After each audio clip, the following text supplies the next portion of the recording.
দেখলাম আর কি যাই দেখে আসলাম, আর তো জানার কিছুই নাই এখন, বুঝতে পারছি হতে পারে অসুস্থ ছিল পড়ে আছে, এটা দেখে আসলাম, আর তো অন্য কিছু আমার দেখার কিছু না। এইটুকু আর কিছু না থাকে না। আমার বাবা হার্টের সমস্যা, আমার বাবা ওই জন্য হার্টের সমস্যা হয়, আমার বাবা মৃত্যু হয়ে গেছে। আমার ভাইয়ের সাথে কোনো কোনো ইয়ে নেই, শত্রুত্ব নেই। এই যে কৃষি কাজ করছে, চলাই আমি মৃত্যু বলতেছি। গাইবান্ধার গোবিন্দগঞ্জে আব্দুল কাফি ৬০ নামে এক বৃদ্ধের অর্ধগলিত মরদেহ উদ্ধার করেছে পুলিশ।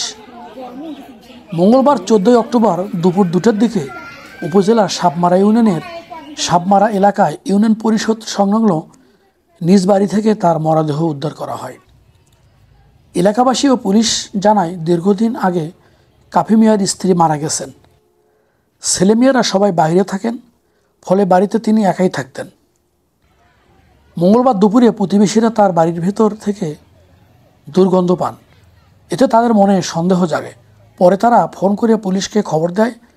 খবর পেয়ে পুলিশ এসে ঘটনাস্থল থেকে বৃদ্ধ কাফি মিয়ার অর্ধগলিত মরদেহ উদ্ধার করে থানায় নিয়ে যায়।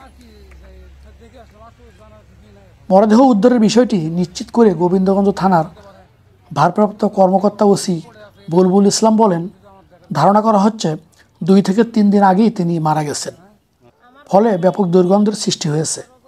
দুর্গন্ধের কারণে কেউ বাড়ির ভেতর যেতে পারছে না।